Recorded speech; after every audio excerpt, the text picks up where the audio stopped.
दोस्तों जाने कैसे निकलते हैं शरीर से प्राण, और दोस्तों मृत्यु के बाद क्या क्या होता है, और दोस्तों मृत्यु के बाद हमारी आत्मा कहाँ कहाँ जाती है, और कहाँ है नरक और कहाँ है स्वर्ग।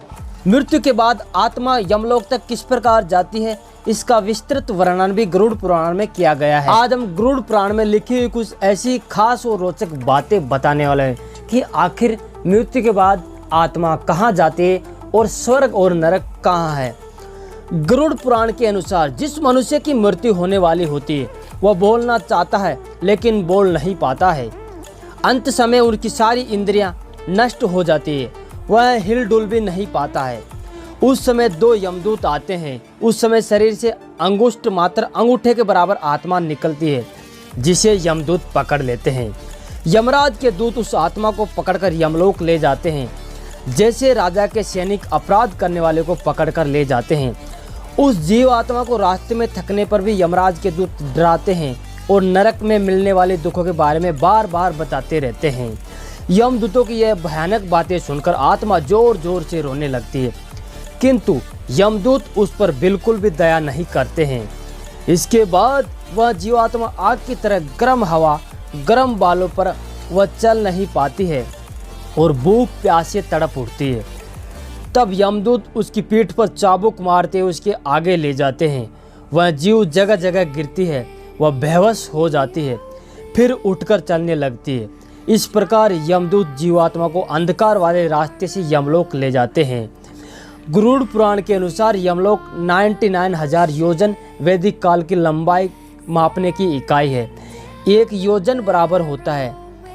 वहाँ यमदूत पापी जीव को थोड़ी देर में ले जाते हैं। इसके बाद यमदूत उसे सजा देते हैं। इसके बाद वह जीवात्मा यमराज की आज्ञा से यमदूतों के साथ फिर से अपने घर आती है।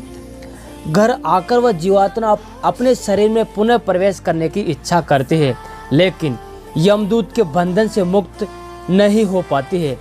भूख प्यास के कारण रोती है।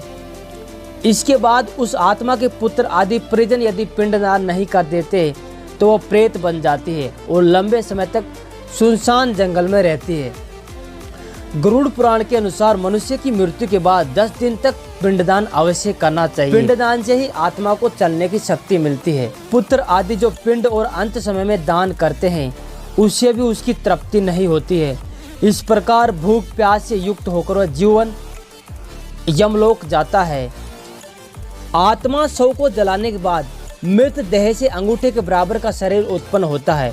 वही यमलोक के मार्ग में शुभ अशुभ को भोगता है। पहले दिन पिंडदान से सिर, दूसरे दिन से गर्दन और कंधे, तीसरे दिन से हृदय, चौथे दिन से पिंड से पीठ, पांचवें दिन से नाभि और छठे और सातवें दिन से कमर और नीचे का भाग, 8वें दिन से पैर और 9वें दिन और 10वें दिन से भूख प्यास आदि उत्पन्न होती है। यमदूतों द्वारा 13वें दिन आत्मा को पकड़ लिया जाता है। इसके बाद वह भूख प्यास से तड़पती हुई यमलोक तक अकेले ही जाती है। यमलोक तक पहुंचने का रास्ता वैतरणी नदी को छोड़कर 86,000 योजन है। 47 दिन लगातार चलकर आत्मा यमलोक पहुंचती है। इस प्रकार मार्ग में 16 पूरियों को पार कर जीव यमराज के पास पहुंचता है। तो दोस्तों आपको पता चल गया होगा कि पिंडदान क्यों करना चाहिए और आत्मा को यमलोक तक पहुंचने के लिए कितना समय चाहिए और आत्मा अपने शरीर से निकलने के बाद कहाँ जाती है। उम्मीद करता हूँ कि ये बात आपको समझ में आई। चले दोस्तों फिर मिलते हैं ऐसी मजेदार नेक्स्ट वीडियो में, तब तक ले बाय, टेक केयर।